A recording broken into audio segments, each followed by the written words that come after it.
Hi అండి, welcome to Sivasri creations.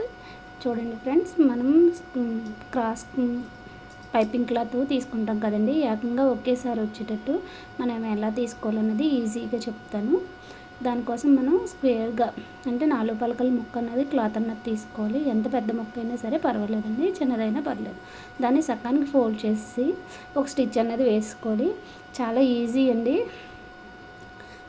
First సగానికి fold చేసి ఒక స్టిచ్ వేసుకోవాలి. వేసుకున్నాక దాన్ని సమోసా షేప్లో ఉన్నది మనం మడత పెట్టుకోవాలి. ఇంకో పక్క నుంచి వీడియోలో చూపించిన విధంగా ఇంకో సమోసా వచ్చేటట్టు అన్నది మనం స్టిచ్ అన్నది వేసుకోవాలి.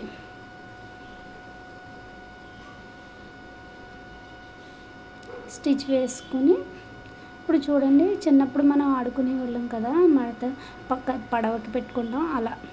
సేమ్ ఇంకోటి కూడా అది కుట్టిన అవసరం లేదండి, జస్ట్ ఫోల్డింగ్ చేసుకుంటూనే వీడియోలో చూపించిన విధంగా మనం ఫోల్డింగ్ అన్నది చేసుకోవాలి.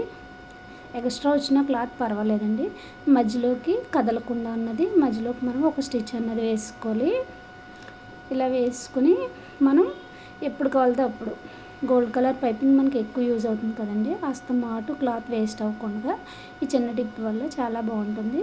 మనకి ఎంత కావాలితే అంత లెంత్ అన్నది తీసుకుని మనం పైపింగ్ అన్నది వేసుకోవచ్చు. చూడండి. ఓకే ఫ్రెండ్స్, ఈ వీడియో నచ్చినట్టయితే కనుక లైక్ చేయండి. ఫస్ట్ టైం ఎవరైనా నా ఛానల్ చూస్తుంటే సబ్స్క్రైబ్ చేసుకోండి.